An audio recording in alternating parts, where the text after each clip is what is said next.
And so we have 1, 2, 3, 4, 5 lates ahead of the drivers for the Qatar Grand Prix, where the lights are off and foot to the floor for the AlphaTauri driver.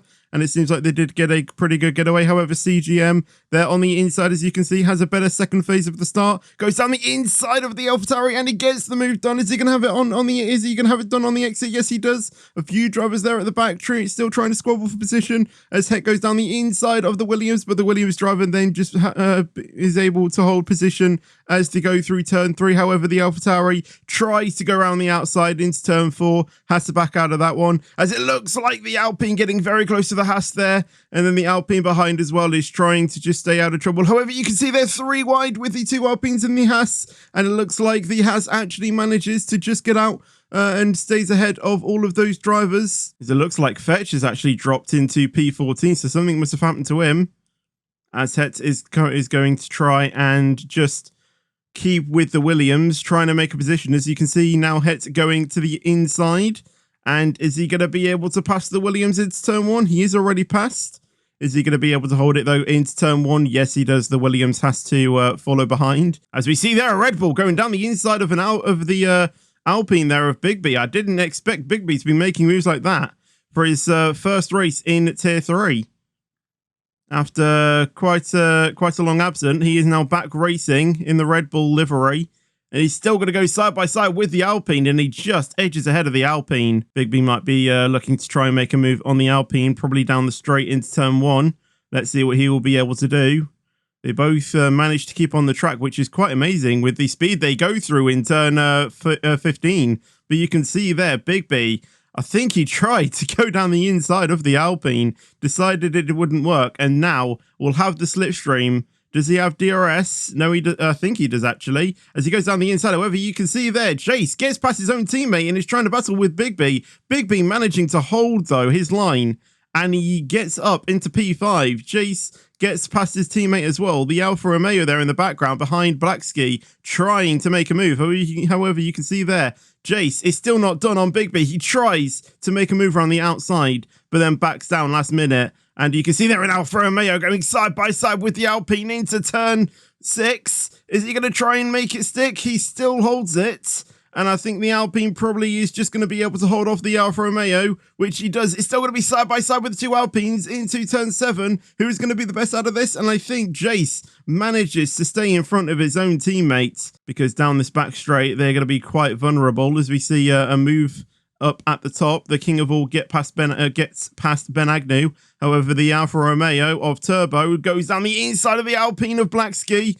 It's going to be side by side onto the exit, as I think Turbo may have pushed Blackski off the track there. I don't know what the stewards will have to say about that, but Turbo is up into P7. Blackski back down in P8. But we see CGM now down the back straight, or the home straight actually, gets past Het before the braking zone of turn 1. Very good move for CGM, as he now retakes the lead of the Qatar Grand Prix. Looks like Het has also got past CGM as well, but the King of All moves to the inside of turn 1. Is he past the Haas TP? He is indeed, and that is King of All back up into P3. Having said that, obviously a few drivers do have time penalties.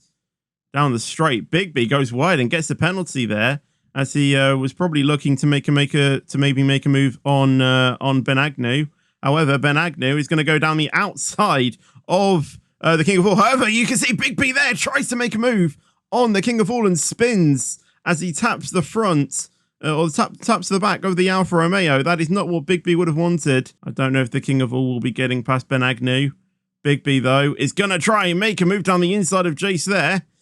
Switches to the inside. Jace is going to try and hold it around the outside. Who is going to be the best into turn 2? Jace breaks a little bit later. However, Big B has the better speed around the outside than has the inside for a slight turn right in turn 3. Who is going to be latest into turn 4? No one. Jace has to stay behind, and Big B is back up into P5. And then he holds the inside for turn 6. However, though, he breaks deep, and that allows Jace to try and maybe make a switchback. But Big B just having enough speed to stay ahead of Jace for the time being, as the leaders will be starting lap 11. As Big B plays a little bit of a DRS chicken game there with Jace. Big B letting Jace go so he can get DRS. Has this worked for him? We saw this once in Bahrain with, I think it was probably a Mercedes and a McLaren.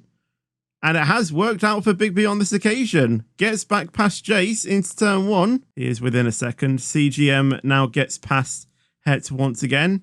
As you can see, Big B there moving to the inside. Jace now is going to go around the outside. An easy pass before turn 1.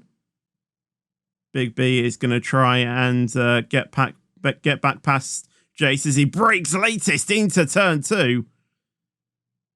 And I think Big B probably had to back out of that one. However, you can see Jace there didn't have the best of exits out of turn 2, as Jace had to go wide.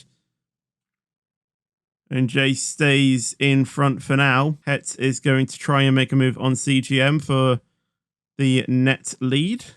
Big B gets a 5-second penalty for speeding in the pit lane.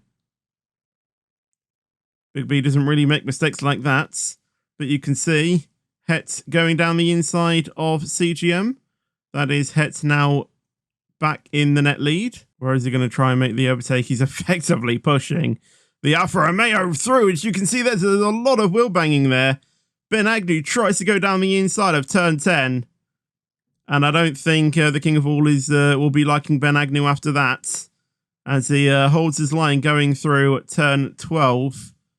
But yeah, Ben Agnew not really making the cleanest of overtakes there. He decides then to go around the outside, and the King of All then just thinks, you know what, if you're going to push me, I'm going to push you. As you can see, he's going to be wanting to try and make a move there, as we see Kraz spinning out the back there, out of turn 15. Blackski has 6 seconds though, so even if Blackski clears Fetch, if Fetch can just stay within 3 seconds, he will get back that move. Ben Agnew is back ahead of CGM, but Ben Agnew has 9 seconds worth of penalties. If he's not 9 seconds clear of CGM, he won't get that P2.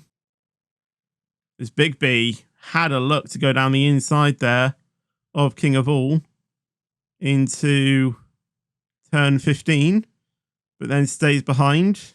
He will now have DRS. And I am pretty sure this is going to be a pretty easy overtake. CGM actually goes into the pits, I presume, to change his tyres. But Big B round the outside of the King of All. He's not going to make it stick before turn 1. The King of All comes back at him, as he is going to stay ahead momentarily. But Big B then has the inside for turn 2.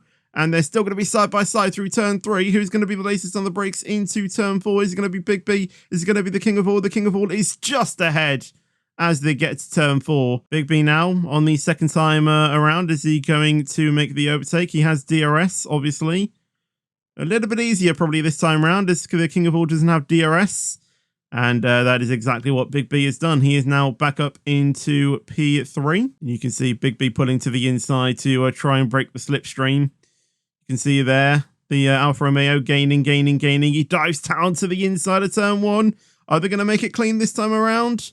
And the King of All is past Big B, already over the back of that Alfa Romeo. Is he going to be able to make the move? The Alfa Romeo goes quite wide out of the final corner there. Is Big B going to be able to make the overtake with DRS? I mean, you can see the straight line speed he has. Like, he was already over the gearbox, you know, pretty much before the DRS detection point, and he is already past. Oh, and it's the Haas. The Haas of Ben Agnew. What's happened to him? Is he got a puncture? Has he run out of fuel? I don't know, but the Haas is going slow. I can't see any damage. There isn't any warning lights on that car. I think it might actually be a puncture. Hey, he's going to come around the final corner and he's going to be winning. Obviously, we'll see what happens on Pens. I think even on Pens, he'll still be taking the win. HET'S across the line to win the Qatar Grand Prix. Big B will be finishing in P2 when he crosses the line, but we will see what he can get. The King of All gets a 10-second penalty. That's going to be removed, surely. But Big B will cross the line in P2. Where will he finish on Pens, though? Jace will probably pass him. Fetch actually gets past the King of All. The King of All has lost some fuel as well. Fetch takes the final spot on the podium. What a comeback drive that is from Fetch to take back P3. Big B will finish P4 with Black Ski in P5. The King of All will finish P6.